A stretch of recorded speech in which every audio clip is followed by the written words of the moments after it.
Now let's take a look at how to manage our switches. Keep in mind that a switch is a layer 2 device. Switches make their decisions based upon MAC addresses. However, in this discussion, we're going to be giving the switch an IP address, an IP address being a layer 3 address. Why would we give the switch, a layer 2 device, a layer 3 address? For one purpose, for the purpose of management. Let's take a look at how to do that. Starting from the user mode prompt of the switch, note that there is no host name by default on the switch. We type in the word enable. That then puts us in privilege mode, indicated by the privilege mode prompt here. Type config T, configure terminal. That puts us into global configuration mode, at which point we can now set a host name. Host name, let's set a host name Raleigh. Notice now the prompt changes here, and we're still in global configuration mode. Now we can set the enable password,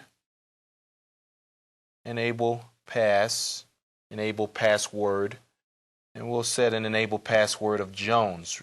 Remember, the enable password is going to be used in the future anytime a user types the word enable. They will then be prompted for this password right here. We bypassed it before because there was no password set already. Now we can set an IP address for the switch. Notice we're setting the IP address in global configuration mode because this IP address would be used globally on the whole switch.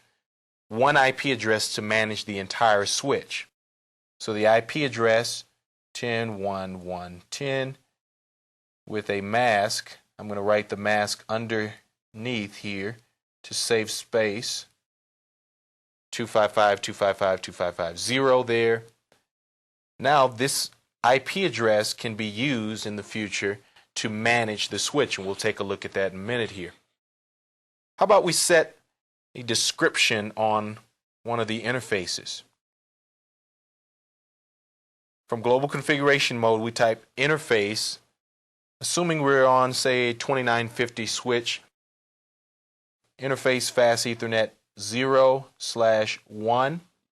This indicates the module and port, even though on the 2950 there's only one module. I think the switch has sort of a delusion of grandeur there. It thinks that it's got multiple modules, but there's really only one. We still have to indicate that 0 for the module in the syntax there. So interface fast Ethernet 0/1. This puts us in interface configuration mode on the switch, at which point we can set a description. And we'll say description RAS server. This description has no actual influence on the way frames are being forwarded. However, it's useful to have these descriptions on different ports and interfaces on the switch and the router just for user comfort, to assist you in troubleshooting and to go back in your diagramming. Now that we've got a description set here, in that interface configuration mode, we could also set some other parameters. We could set parameters like the speed of the link or the duplex settings. We could set those here, all in interface configuration mode. Note before we indicated that we set up an IP address on the switch for the purpose of managing the switch. If we're on router A over here, here's the switch we just configured. If we went back to router A and console into router A and issued the show CDP neighbors command, we should see the information, the CDP information, from the switch, from the neighboring switch. If we do a show CDP neighbors detail, however, we're going to get the IP address of that switch as well. Now that we have the IP address of that switch, we can ping that IP address to ensure that we have layer 3 connectivity. We've got layer 2 connectivity because we're getting CDP updates, and of course layer 1 is operational. But we ping Packet Internetwork Groper. We issue the ping command to test layer 3 connectivity to the switch. Now that we verify that, we can then telnet to the IP address of that switch, and then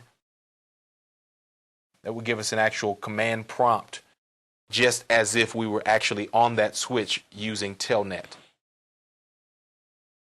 So those are a few of the basic commands that you can use to set up and manage your switch. Remember, the switch, though it is a layer 2 device, uses a layer 3 address for the purpose of management.